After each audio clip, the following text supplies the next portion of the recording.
Hey guys, welcome back to Red Cliffs Tactical. Today I'm going to start on a new project. What I'm going to do is I'm going to make a new upper for my 223-556. The current setup that I have here, the full upper and lower, is using a stainless heavy fluted barrel, and I'm going to create an upper that is using a slim pencil barrel in 223 Wylde.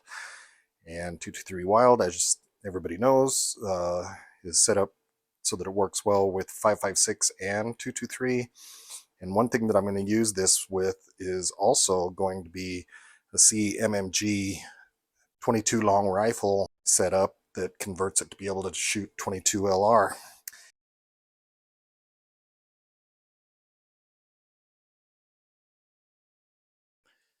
All right, guys, Red Cliffs Tactical back here with you again. Today we've got another build we're going to do. Today we're going to focus on just doing an upper 556 223 style upper that I can swap out on any of the lowers that I have. The reason I'm doing this, a very lightweight, that's 16 inches rifle length. Don't want to mess with NFA stuff or pistols this time around, but the big thing is I'm also going to use this with my new CMMG 22 long rifle kit that will convert the 556 upper into shooting 22 long rifle. And I'll use it both for hunting rabbits and whatnot, or target shooting, but also with family members that are a little gun shy and young ones that want to give it a try. I figured doing the 22 long rifle with a very lightweight build would be nice. So what we've got here is a pencil barrel, and this particular pencil barrel I got from B Kings. I got it from B Kings, but it's actually a Ballistic Advantage that B Kings has white label, and it's in 223 Wylde, so it's got capability for 556 as well as 223. And I'm going to shoot the 22 long rifle with the CMMG conversion kit, and I'll show you more of that later. A .625 gas block here. This one happens to be from BCM, Bravo Company. You can see the little star on the front there. But this is a .625 diameter gas block journal. So I've got a .625 gas block, as well as I've got a new Caw Valley Precision 625 dimpling jig, because I do want to dimple this barrel. You can see that it's currently not dimpled. So that's the barrel that we're going to be using, and why, to try to make it lightweight. I've got a lightweight 15-inch rail. Got this off of AR15 discounts, I believe. And it's got a nice steel barrel nut. I'm going to be using a 1 1/4 crowfoot wrench. Fits perfectly on there. And I'm going to be using that with my torque wrench so I can get the correct torque on my barrel nut for my handguard. Also, during some of the deliberations on how we're going to do this build, I had a spare complete upper, not a complete upper, but an upper from Arrow that I had laying around. This actually came off another build, but I was thinking about using it, and then I decided, well, we're going with lightweight and simplistic, so we can do this 22 long rifle. And I have a slick side AR15. It does not have the capability of having a dust cover, and it also does not have the forward assist. So hence that's why they call it a slick side. So I'm going to go with that. We're going to go with the slick side upper, pencil barrel, lightweight 15-inch handguard, 625 gas block.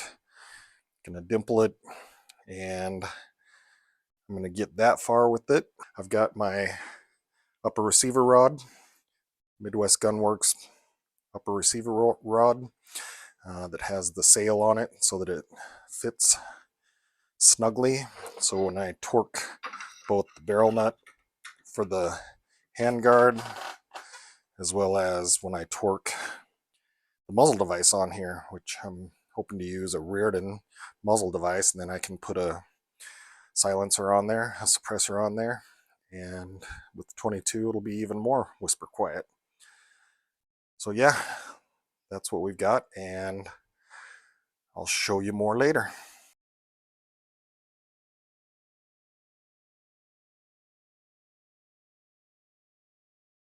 All right, guys, I'm back. I have installed the barrel, put the barrel nut on. I used the arrow shell on the threads.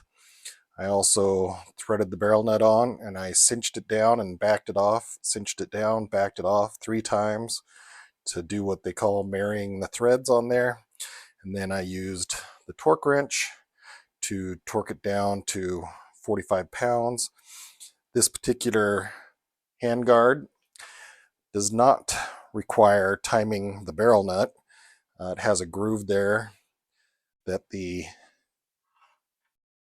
handguard has a nut that fits into the groove so it won't slide back and forth. It does have those anti-rotate ears.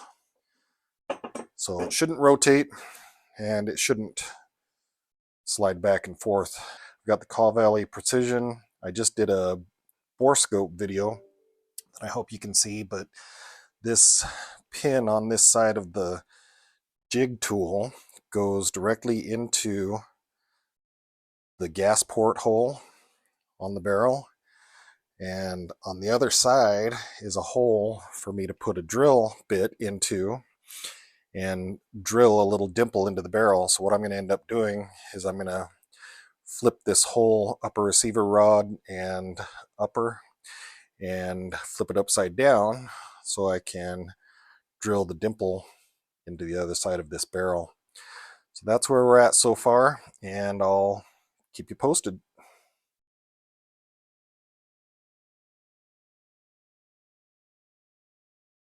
I just wanted to show you guys what it looks like through the bore scope when I'm putting the gas block on.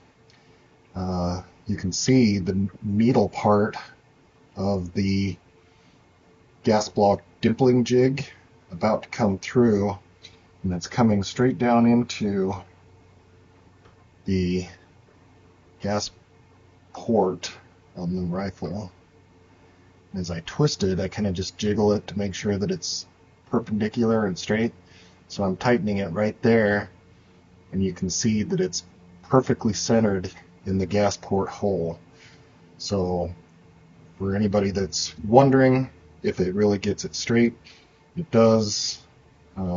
That pin that's in the gas plug dimpling tool is directly in the gas port hole. So when I drill to the other side, it's going to be exactly across from the gas port hole, making it perfect. So there you have it. This is a bore scope I just got on Amazon. You can see the rifling. This is a brand new barrel. It's never been shot. So we're going to put it to the test. There's the gas port hole, and it's got the pin from dimpling jig. So there you have it.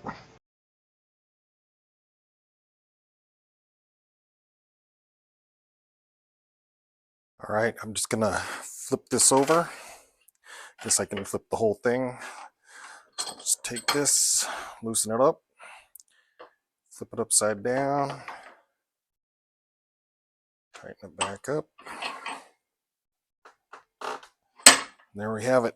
This will be the hole here where I'm going to put the drill into to dimple the barrel. Okay, now you can see I've successfully dimpled this barrel. I just put a little oil down in the area where the drill bit was going to hit. I used a drill bit that's hardened steel that'll drill into the type of barrel material, the stainless steel 416R, and did a nice job of dimpling it. So now when I put the gas block on, the pins, the screws in the gas block will be directly aligned. You can see the gas block hole.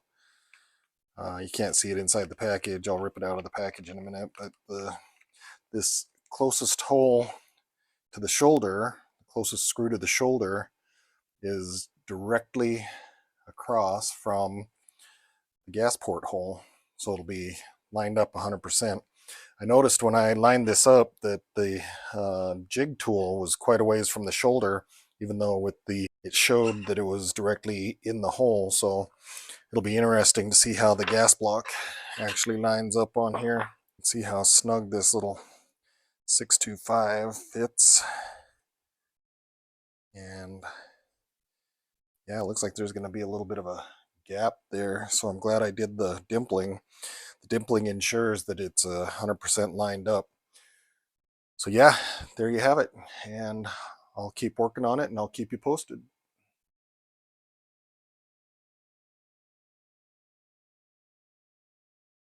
All right, I've got the gas block on and obviously have the gas tube in there as well.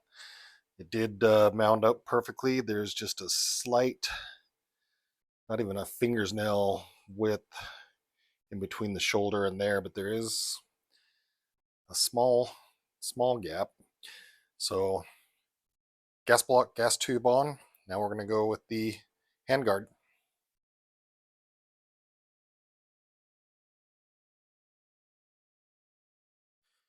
All right, back again real quick. I got the handguard on there. You can see it looks slick and beautiful.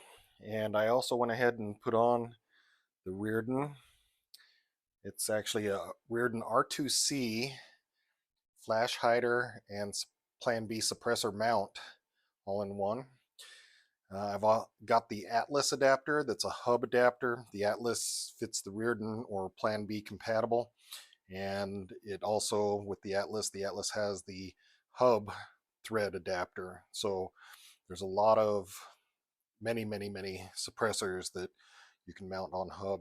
This R2C is like an A2 bird cage where it's closed on the bottom and then it has flash hider ports around the top and sides. It has the closed bottom, so it deflects the muzzle down a little bit, as well as if you're in the prone, it won't splash sand or dirt up in your face while you're firing. So yeah, it's all put together now. The only thing left to do is to put the BCGs in, and I say plural because I have a couple here. This is the CMMG 22 long rifle adapter. So you just put it in here like you do with your regular BCG. Have my charging handle in there, and I put this adapter in here.